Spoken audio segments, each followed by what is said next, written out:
Across the globe, the approach to travel is shifting to travel that embraces the healing power of a destination, where travelers seeking solace find balance through a spectacular wellness experience. This need for solace is translated into a £500 billion business worldwide and is growing more than twice as fast as any other tourism overall. So what does this mean for Sri Lanka? What does this mean for you? Thanks to Sri Lanka's rich natural assets of landscapes, culture and heritage, we couldn't be better placed to capitalize on this major global movement. If you are in the business of wellness or wellness tourism, join us, the Sri Lankan Wellness Association and the Export Development Board, as we present Wellness, the New Paradigm in Sri Lanka Tourism, a series of live and interactive webinars curated by wellness industry specialists. From understanding what wellness truly is to the current change in travel trends and how to market to the wellness traveler, let us help you understand the new opportunities for your business. So, everyone, and welcome to today's webinar. This is the second in a series of webinars organized by the Sri Lankan Wellness Tourist Association and the EDB in an effort to identify the potential of wellness tourism for Sri Lanka and also to position or help position this amazing resource that we have in terms of this island and align it to the wellness needs of the world. So we've got an expert panel with us today, and I'm going to start by introducing our panel to you. We've got Dr. Sam following up from his first session during the first webinar. Dr. Sam is the founder and director of Sen Wellness in the UK and both in Sri Lanka. We have Nilusha Kodituaku. She also moderated the first session. She's a member of the Wellness Travel Association and also managing director of Ayurva Travel, an award-winning wellness travel agency here in Sri Lanka.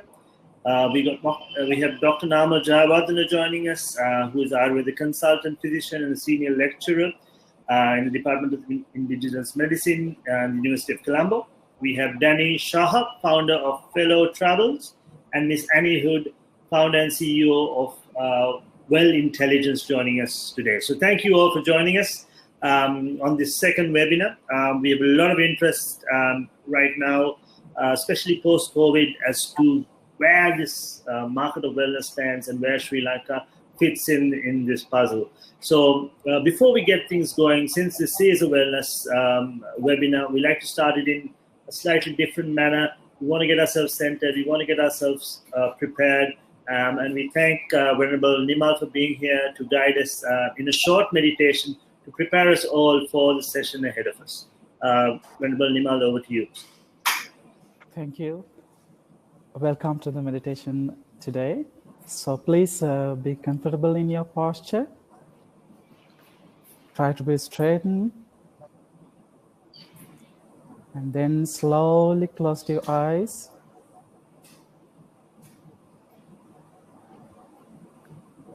Especially this, I'm going to do today loving kindness meditation.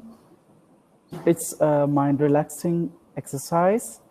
It's remove your depression, stress, tension, develop your inner peace and concentration. Bring your all attention into the present moment.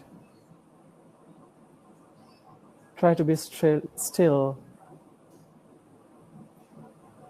Be gentle with your body and your mind.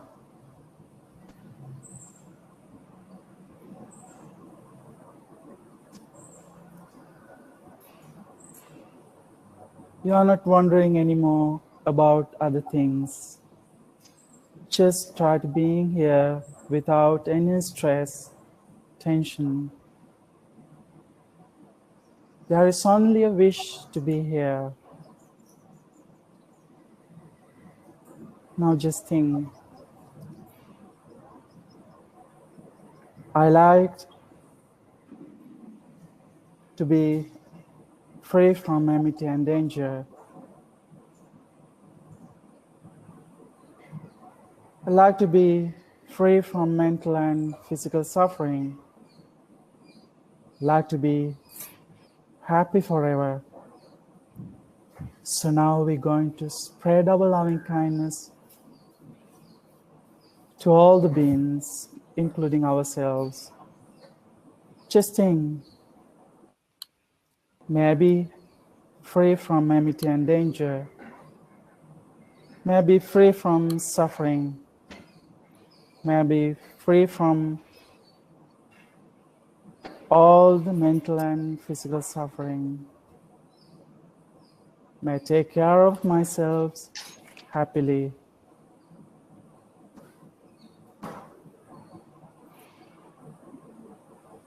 And also, all the beings around me, around my area, in this world, in this universe.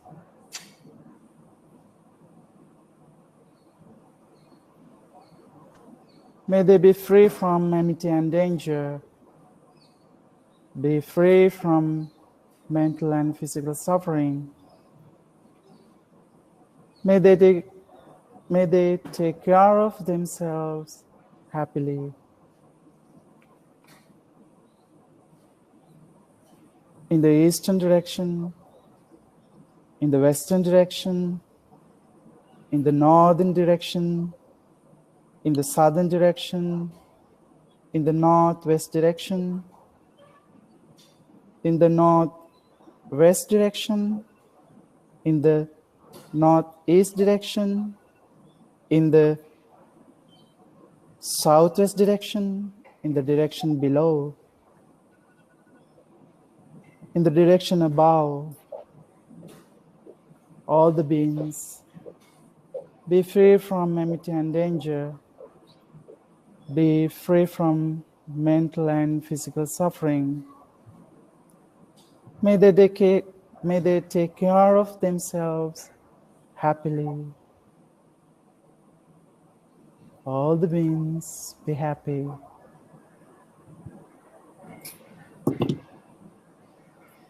Now slowly take a deep breath in. Gently, while you breathe out, slowly open your eyes. Thank you. Very much, Venerable Nimal. As we begin our session, is Nilusha still with us? I can't see her on screen. Okay. So as we begin our session, I'll first come to you, Annie. I think moving forward, Sri Lanka has been part of the wellness tourism sector for quite a while because we've had Ayurveda inwoven into our culture and into our tourism as well. But we haven't really looked at wellness as a big part of our tourism till now. And now that we are looking out there, and there are lots of people from the hospitality industry joining us today, I think a good place to start will be to define what wellness tourism exactly is, and also a little information on the size of the market, the potential. And someone has already asked a question, which I can link onto this, is that how do you see the change in wellness tourism post-COVID, and also in particular in what do you see the change in Asia versus Europe as well? So if we can start off with that, Annie.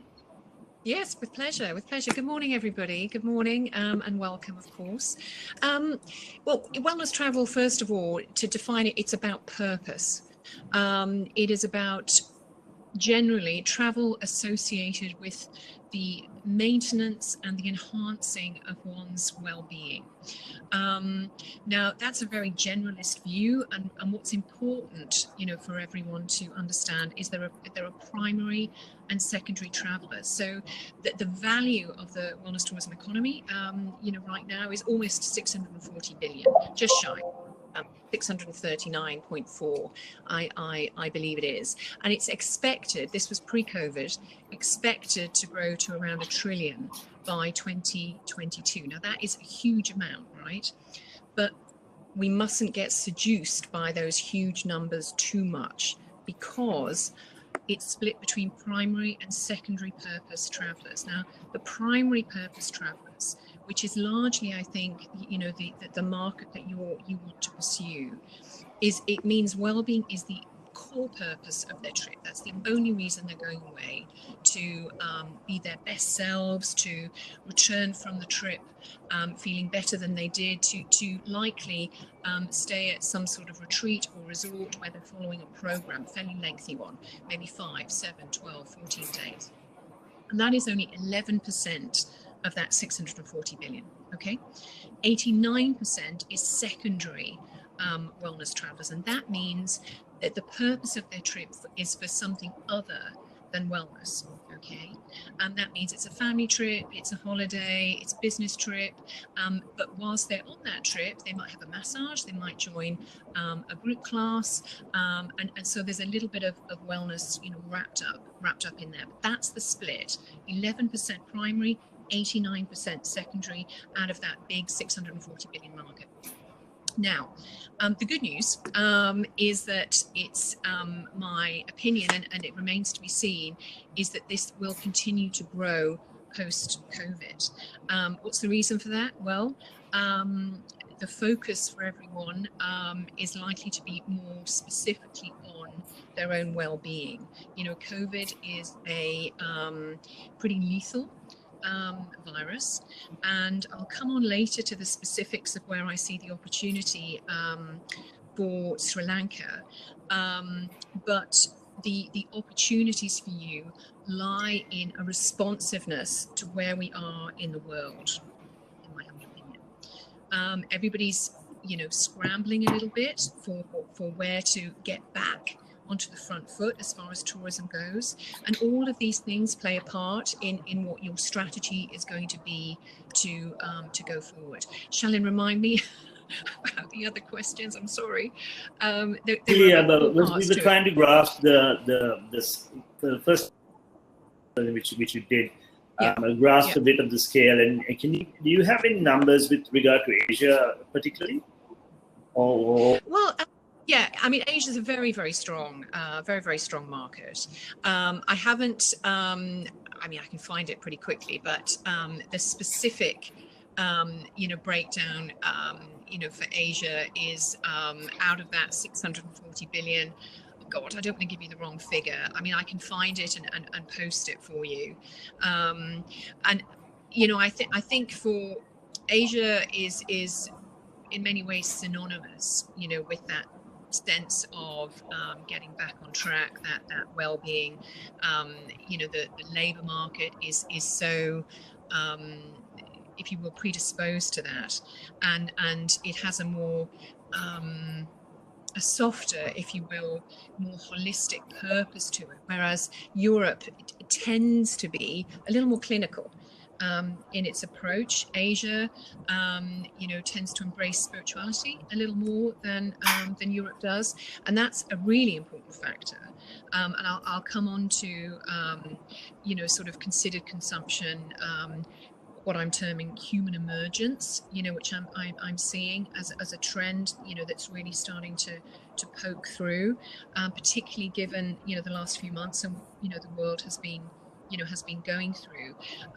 So one aspect of sort of West versus East, if I can say that, is that Asia has that fundamental spiritual anchor, which you also share obviously in Ayurveda, in yoga, in that embrace of nature.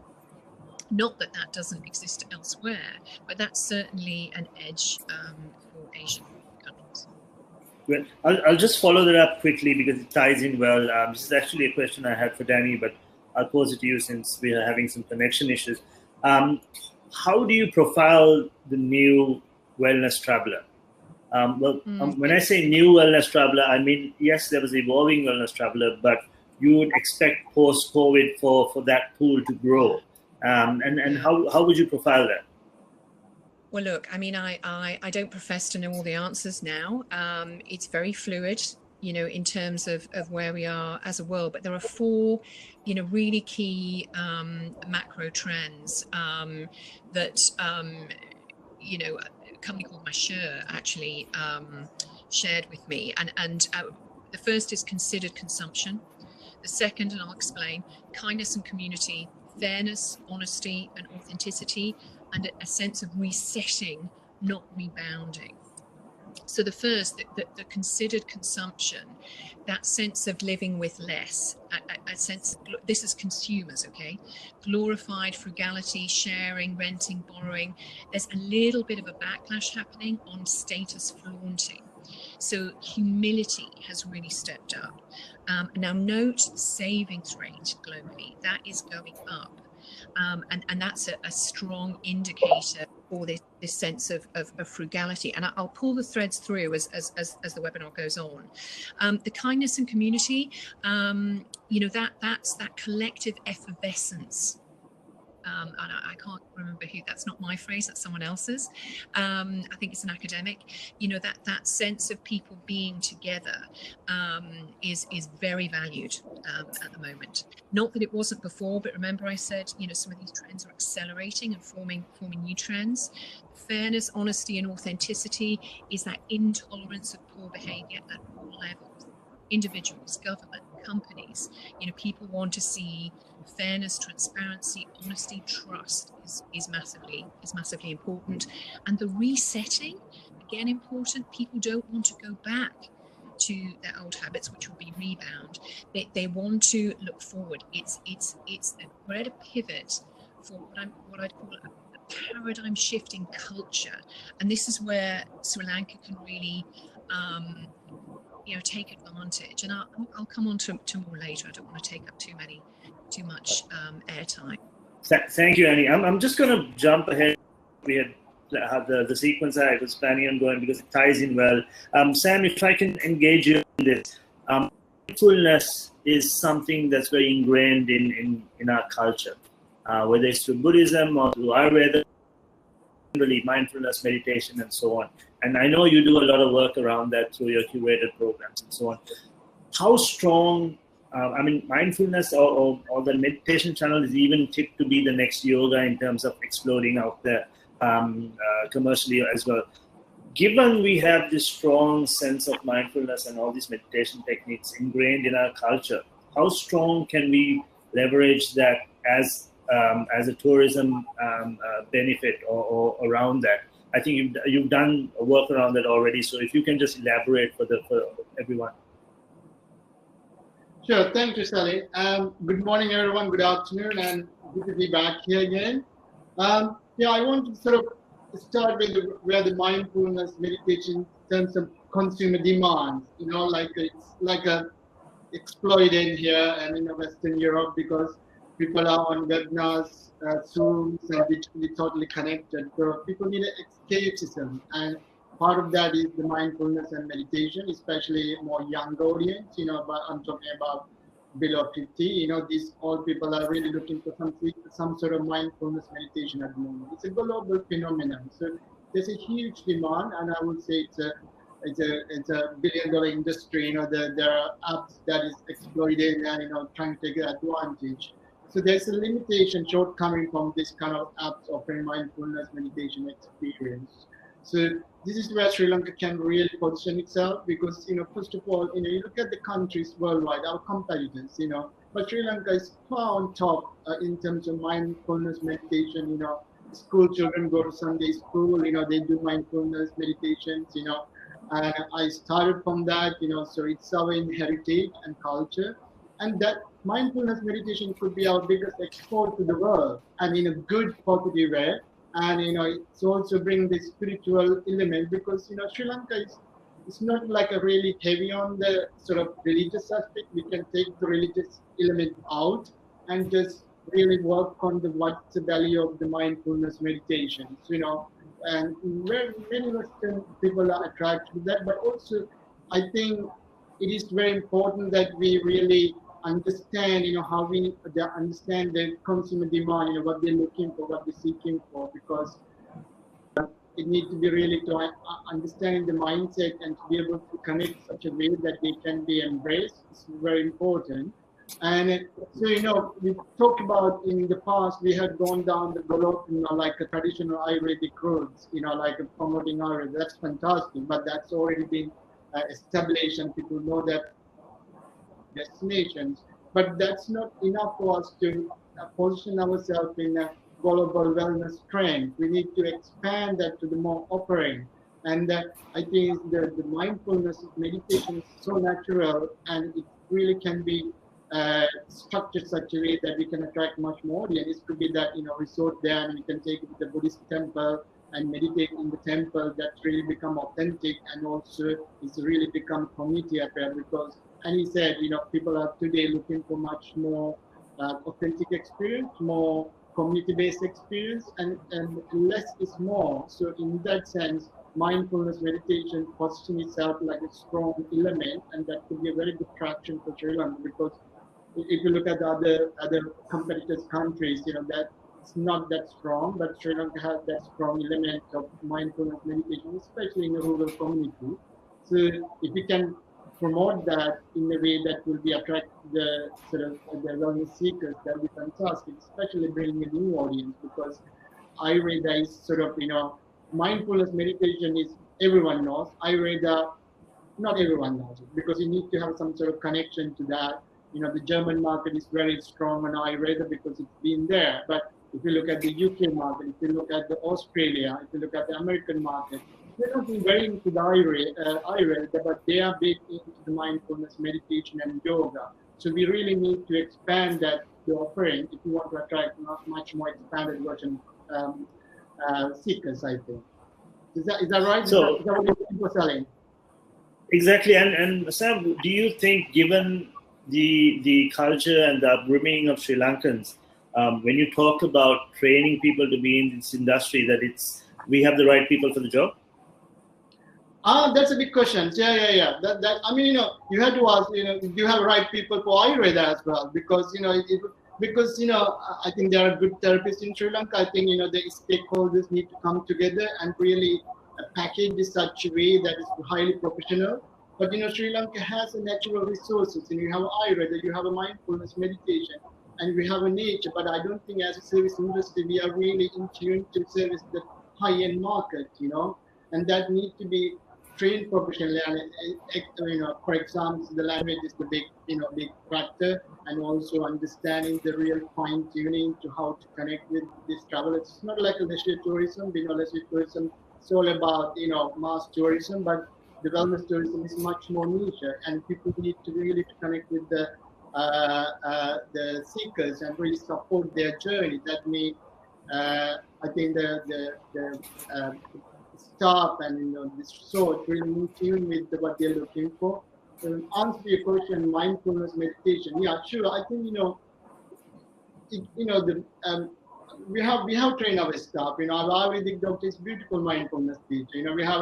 When Balvimal came on this stage, we sometimes collaborate with them. So I think it's also making a link with the community. It could be a temple, and it could be inviting the Buddhist priest to come once a week or 2 times a week to the resort and meditate with the group. So that can be easily structured in the way if given the initiatives, right? Right. Great. Thanks, Sam. I'll go to Nilusha straight away. Nilusha, you're one of the few, or may even be the only exclusively wellness travel agent in Sri Lanka, and we're proud that you've been winning several world awards on that as well. So well done to that. And what I wanted to ask you is, when you sell Sri Lanka or when you get inquiries for Sri Lanka, what is your client looking at? How do you see what we offer against the other competition around us in Asia? Let's start there. So what are they asking for, and how do you pitch us against the competition in the region, and why do they end up choosing Sri Lanka? Yeah, thanks, Shah. So basically, firstly, I want to say we are really blessed that our work has been recognized internationally. We have been winning as the world's best wellness travel agency by the World's Spa Awards last 3 consecutive years, and we just got nominated for 2020. What makes us different today is our compassion and our dedication to give the best service and then these unique offerings to our clients. When we think about the inquiries that we get, well, if I look at like 5 years back, it has been really based on things like spa pampering. Clients wanted some luxury stay and then add a little bit of yoga and meditation into it. But then I see a huge change, a drastical change in the inquiries and what they're really looking for. Today's traveler is looking for something more meaningful. They need purpose in travel. And as Annie mentioned, I really love how we think align in this, that the purpose and the meaningful traveler, that they need something to go more beyond, like something that connect with them spiritually. So this shift that we see, that they are looking for that deep connection, and Sri Lanka, when it comes to that, as Sam mentioned, it's meditation and then higher energy points that we have these locations where enlightened monks used to meditate, and then these amazing places that you can go and get a guided meditation practice, or else spiritually elevated grounds that you can get connected with local gurus. Those are the options and the offerings that we have in Sri Lanka and are really unique to us. I hope I answered to that, Shali. Yes, I'll let's dive deeper in when we come back to you. Let's get the doctor on board in terms of understanding a little deeper in this section of Ayurveda, which is a huge part of our heritage, and obviously it's the science of life. But we've been talking lately a lot about Helavedakama. Now, even as Sri Lankans and even as people in the hospitality industry, a lot of people don't understand what is Helavedakama, what is the difference, or what is the connectivity between Ayurveda and Helavedakama. So, doctor, if you could just enlighten us on that, I think that'll be very helpful for us moving forward. Okay, good morning and good afternoon, everybody, and hi, Rowan. And thank you very much for giving this opportunity to. And the very good question you asked. Now we are facing some problems because no one can't identify what is the Helavedakama, what is Ayurveda, what is happening here in Sri Lanka, what is going on, what are the treatments we are doing based on the Helavedakama or the Ayurveda. Then that is actually a very good question. When we are considering that Ayurveda Act in 1961, number 31 Act, it says, it defined the Ayurveda. It has so many other practices. It connected with so many other practices. For an example, it has Ayurveda practice, and also it has some Unani and the Siddha as well as the traditional practice. Traditional mean what you say, that's Helavedakama. And all the combination of these therapeutic systems we call as Ayurveda in Sri Lanka. Actually, the traditional medicine or the Helavedakama, we believe that treatment system is descent from the great king Ravana's era, and it's handed down from the generation to generation, and now we are practicing it. Actually, it is one type of identical. It is identical to the Sri Lanka. It is actually in our king's period. Most of our kings, they practice. They practice the traditional system, and not only for the human beings, but some other animals also, they practice this our traditional system, our Helavedakam. And as a in field of tourism, you know, I think that there are so many ancient ruins that our hospitals, especially the Mihintala, the mountain, there's one hospital, the ancient ruin, and we believe that it's one of that is the first hospital in the world. And also the Polonnaruwa area, there's another hospital, and there are so many other small dispensaries. We are having so many ancient ruins, and that means we had our own identical treatment modalities in Sri Lanka to treat human beings. And also the Ayurveda system, it's origin from the North Indian area. And the Ayurveda system linked with the traditional our Sri Lankan system with several times. I mean that the period of King Vijaya, the systems get linked. And also there are some other, the several times these systems get mixed with the Ayurveda and the Helavedakama. And also now we are practicing by using these two theories, combined theories, now we are practicing. And actually,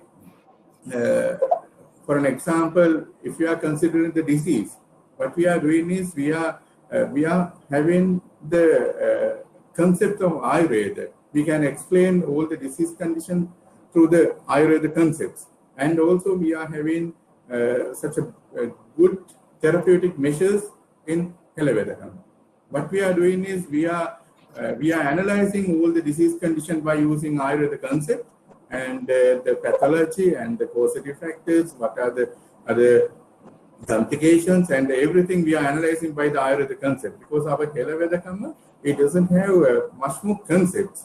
It has some concept, but not much more, not like the Ayurveda. But Ayurveda, we can have thorough knowledge. It's actually philosophy. We can have a thorough knowledge about the disease concept, and then we can apply our Helavedakama treatment to cure the disorders. And also in tourism field, we can use both two systems together. Because for an example, in tourism, we are practicing the Panchakarma theories, Panchakarma concepts, Panchakarma treatment modalities. The Panchakarma treatment modalities come from the Ayurveda system, not the Helavedakama. We can't ignore that Panchakarma treatment in Sri Lanka because that treatment modality is a very effective. And also we can use some Helavedakama concepts also in the tourism field. Okay. Right. Thank you, Doctor. So moving on, I'll go back to Annie. Annie, well, I mean, all this is means to an end in terms of finding the ideal positioning for Sri Lanka as a wellness destination, and that's what we're all working towards. So in that light, what would you say are the most important components to creating an effective wellness travel destination? Yes, thanks, Shalin. I think community is an integral part of what you offer. People are longing for that. I think, the simplicity of what you talk about needs to cut through, and overwhelmingly, and perhaps, just backing up a bit, you need to respond directly to need. So the needs of wellness travelers and beyond that now is different to what it was 6 months ago, and I'm not sure whether Nilusha will be seeing this come through yet, but what I mean specifically is about immunity concerns, is about respiratory health, it's about knowing tangible results, and the situation with COVID is not a case of it all going to be behind us. It's fairly well documented that this probably won't be the only pandemic, and we're in this, for it's a marathon rather than a sprint, and there are talks of second waves and so on and so forth. Now, what is required, and when I'm talking about components, and it may not be exactly what you mean in terms of the results, the case studies, clarity of offer, simplicity, agility, the lovely Dr. Namal and Sam have covered some of those the experiential components, if you will, but your need, as I see it, is to cut through competition and be known for the island that turbocharges one's immune system. And it doesn't mean changing your product. Okay, it means positioning it differently, using a narrative that is resonant to today's wellness traveler. Does that make sense? It makes sense. So if I were to take it down to one big word there, so immunity is what you're saying is going to be top of mind for everyone post COVID, and given we have this this island where actually we've been handling COVID pretty well as far as immunity is going. So in terms of our weather, in terms of the food we eat, in terms of our weather, and so on as well. So pushing the fact that that immunity boost and taking that charge would be a good way to go post-COVID. Is that what you're saying?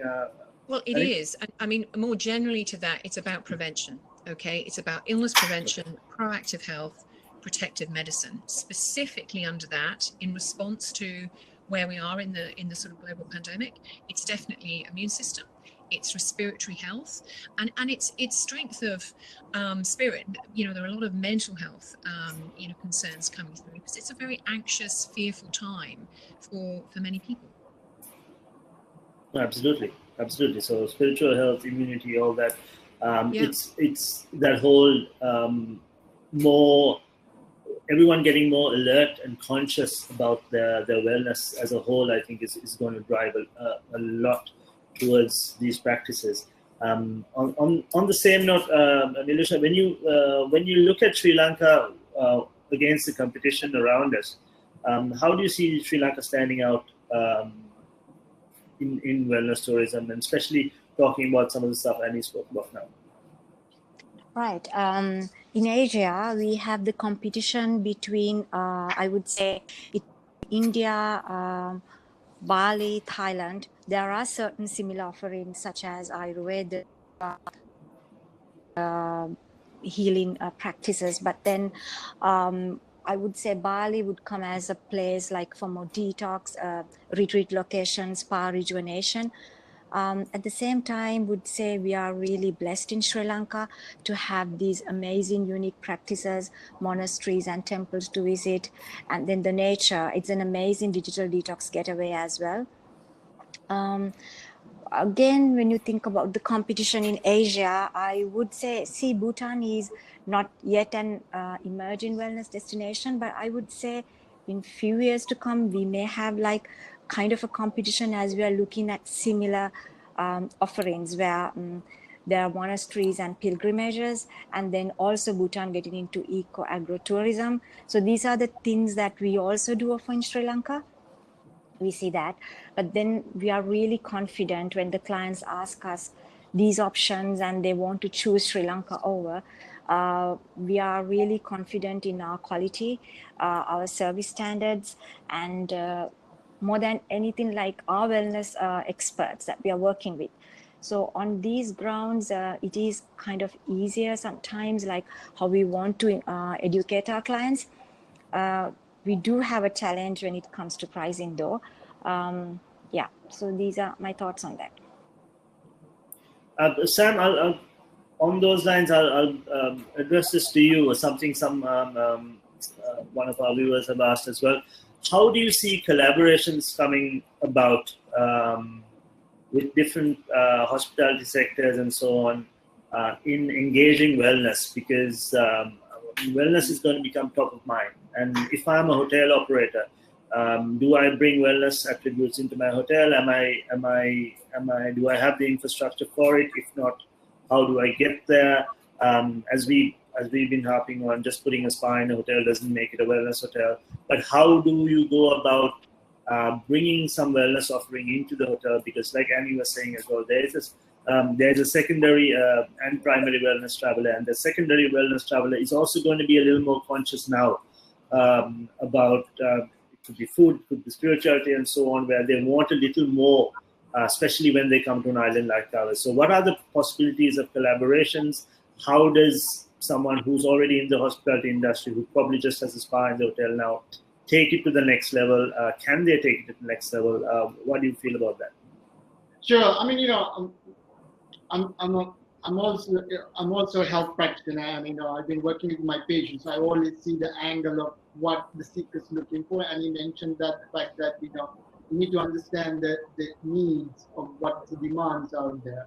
So I see Sri Lanka, other places, the people trying to get into the bandwagon of wellness tourism, turning leisure hotel to a wellness hotel.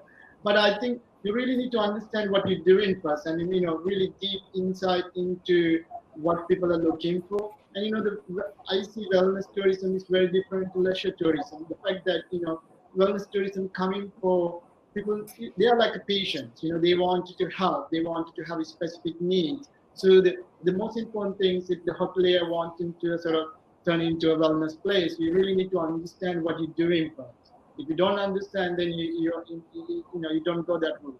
So first of all, I would say you need to have very clear visions how we want to develop your hotel to a wellness place. That means getting necessary support, getting necessary resources, and most importantly, the knowledge how to turn into it. Because there are different type of wellness. You can have a soft wellness where a hotel will offer some sort of massages and a little bit of wellness experience. Then you have a sort of the places that Ayurvedic tour, medical tourism. They are focused people on mainly on people who are ill, specific illness. They become like Ayurvedic hospital. People can seek to have a certain ailment condition to be treated. And whereas we concentrate on more patients' holistic journey, understanding the both physical level, the mental level, and spiritual level. For us, that comes from the deep insight gaining from the patient needs, so that we know what they're looking for. So you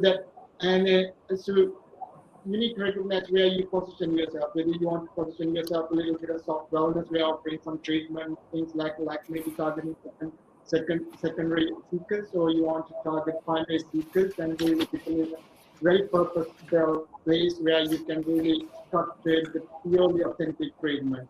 I also think we also have to be careful. Some hotels have a leisure side, and some hotel has the same place you can have the wellness side. That's really confusing message, mixing people. That doesn't do very well to the reputation of Sri Lanka or the place itself. So you need to be very clear where you position and get necessary support and help, and put yourself inside the what wellness means and how they want to set it up. And so that's what I would say. Does that answer your question, Salim? Yes, it does. Now, also, again, I want to address a little more. Maybe Annie could jump in here as well. The secondary wellness traveler. I mean, as someone looking at the webinar, seeing the numbers, and you're seeing that, and pretty almost 90% of your wellness travelers are going to be secondary wellness travelers. And in a situation like that, where the numbers are so high, you try and appeal to them as well. So in a situation like that, would you still want the country to have programs where they're helping hotels get to that stage as well, or the sector get to that stage where each hotel has something for the secondary wellness traveler? Or do you think that we should have a bigger focus where our primary focus is going to be on that primary wellness traveler and develop more holistic locations? Or is it both? Gosh, I mean, going out with a single message doesn't mean you lose everything else. It's about differentiation in the marketplace, and you're right. The secondary purpose traveler is the largest share of the pie. I don't know what your breakdown is in Sri Lanka, between primary and secondary. But if I could add more to this, because it isn't just about the public and private sector tourism pieces, being knitted together. It's about this new social contract that's taking shape. And what I mean by that, when I say social contract, it's happening everywhere. So the gap is closing between public and private sector, right? What's happening is putting pressure on economies all over the world. So it matters to every government to have their citizens healthier. And so to that point, it's about a join up between government, businesses and, personal responsibility within, the location, so that you have that authenticity to offer. It's everybody singing off the same hymn sheet. You're not PRing one thing, but people get there and the people living there are doing something different. So it's about I'll give you an example. When Nike come out with a brand new brand of runners, it doesn't mean everything else falls off. It just bolsters the value of the whole brand. So going back to the point I was making earlier, that agility and that responding to need now, that immunity, the optimization of respiratory health, and being able to measure it. We haven't talked about technology, but that's actually a really important part of our future. People knowing that they're more well, knowing that they're getting results from where you are. So what I think it comes down to is clarity and resonance, with the people that you're aiming at. And you're, Shalin, the no matter whether you're a primary or a secondary purpose traveller, your own personal well-being is taking a much higher priority because of what the whole world is going through right now. Absolutely, thank you for that. Nilusha, I'll go straight to you. Again, talking about a wellness destination as a whole. Sustainability is something, even through COVID, everyone started to realize what impact that we as humans have. We took away human activity for a couple of months, and things started changing environmentally so much that if you didn't believe in human activity causing problems for the world and sustainability before, you must believe it now. So in a wellness tourist mind, how important is sustainability, and how much should hotels, or country, or businesses in general, wellness tourism or otherwise, invest in sustainability moving forward? Yes, Shalin. So we see when it comes to a wellness client, in their requirements, sustainability and community give back is one of the main components they would look for. Especially, I remember when clients inquire with us, they ask how sustainable this property is, how green are they, what are their green initiatives, what are they exactly doing to the local community. So these are really important, and we do have products in Sri Lanka, but I also see there is a huge potential for new properties to come in and add these elements in, as it's really important today for the new wellness traveler. Post-COVID, I feel, yes, the travel will be little lesser than number of trips they make would be lesser than what they used to. However, they would look for something really meaningful. So in that meaningful journey, the transformational journey, to have that fresh air, have some nice place to visit, and who's sustainable, and then also working with the communities will matter a lot.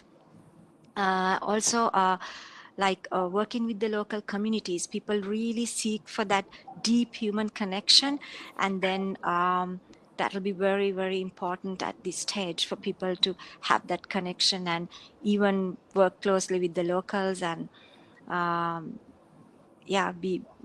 work with them, and then build a really nice connection. It will be really important. So definitely, yes, sustainability and community give back. These would be main elements in the future wellness traveler. Absolutely, Nilusha. I mean, as just like how we've started to realize how sustainability is important, I think another key takeaway from these COVID times would be human connection and how much we rely on it and how much we miss it when it's taken away from us. So moving forward, I mean, these are really good wake-up calls for us, not just as an industry, but as human beings as well. Moving further into Sri Lanka as a wellness destination, Sam, can you straight to the point, just name a few things that we need to get going in terms of experiences that Sri Lanka has potential for, that we are not leveraging on enough on the wellness tourism side? Again, yeah, sure. So I think, Ayurveda is the main focal point at the moment. Sri Lanka, like I said at my earlier touches, that mindfulness meditation, you really need to market that big way. And the third part is the Sri Lanka is incredibly blessed with the nature and the beauty. Nature is the biggest healing factor. People come for the nature. That will be the priority. So, and that with that, sustainability and community health and making connection, that those are the things that we should really be focusing on. And in terms of trends, like there are other trends that is developing, people are seeking for, like especially Japanese clients, they are really big into forest bathing. So Sri Lanka is blessed with the forest, and I think this is something we are really looking into it. And those are the real factors that we need to identify specific USP Sri Lanka. So in terms of that, Ayurveda is the main factor, which we already established. Then we bring the mindfulness meditations, and then the third factor will be the people are looking for sustainability and environmental factors, so that you have offerings, and then those are the things I could really think about it in terms of really specifically Sri Lanka can work on. Thank you, Sam. Going a little towards the marketing side, Annie. Establishing ourselves, or preparation is one side. Telling the world about it is another very important side of it, which Sri Lanka hasn't done too well in the past, and which we're working on. So, what's your advice for Sri Lanka as marketing the destination? Don't worry about not getting it quite right immediately. I mean, you've got such a rich tapestry to offer. The world needs you. Yes, of course, get the message out there. Just make it as easy as possible, okay, for people to get to you, to know about you. I mean, collaboration is key on that marketing. I mean, you all want to be on the same page, from government, to business, to promoters. You want the right partners, obviously, in the countries that you want to draw in from, that are on exactly the same page. And I mean, you had Stella on.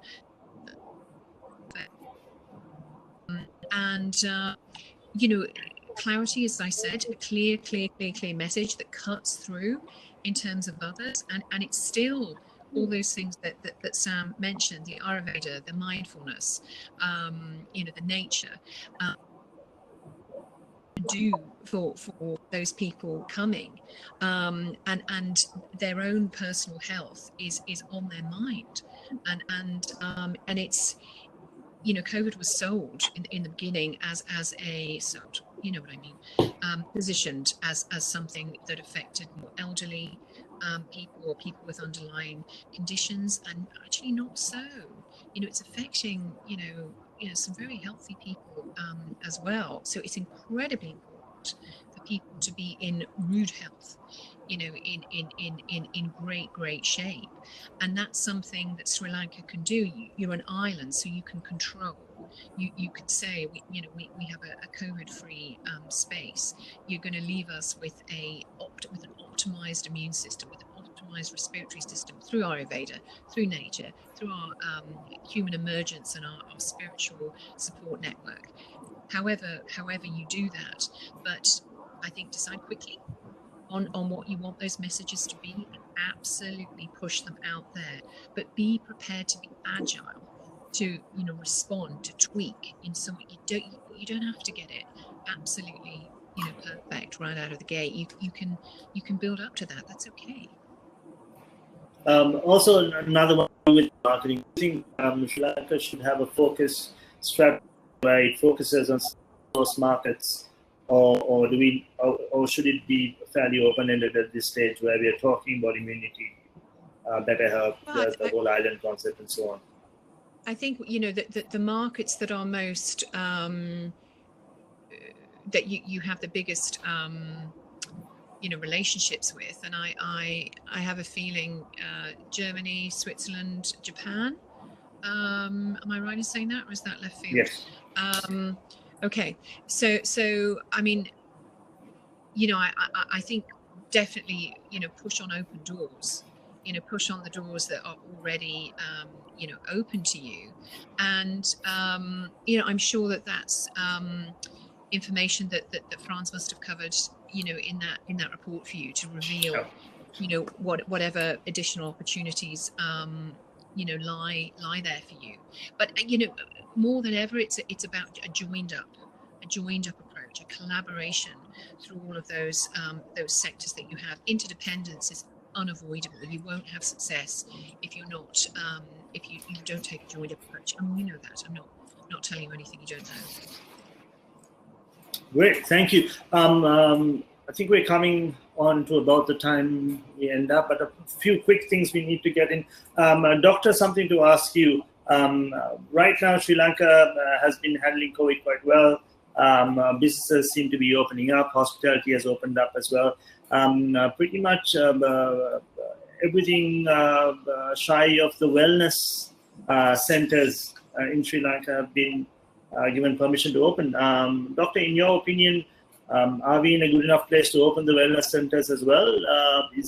Can we move on that in a structured manner? Actually, the wellness tourism is one part of our economy. When we consider in the economy in Sri Lanka, we have to think about the tourism part also. In the tourism field, the wellness tourism and the health medical tourism is most important. Most of the foreigners, they are coming to here for wellness, to have a wellness tourism, otherwise the medical tourism.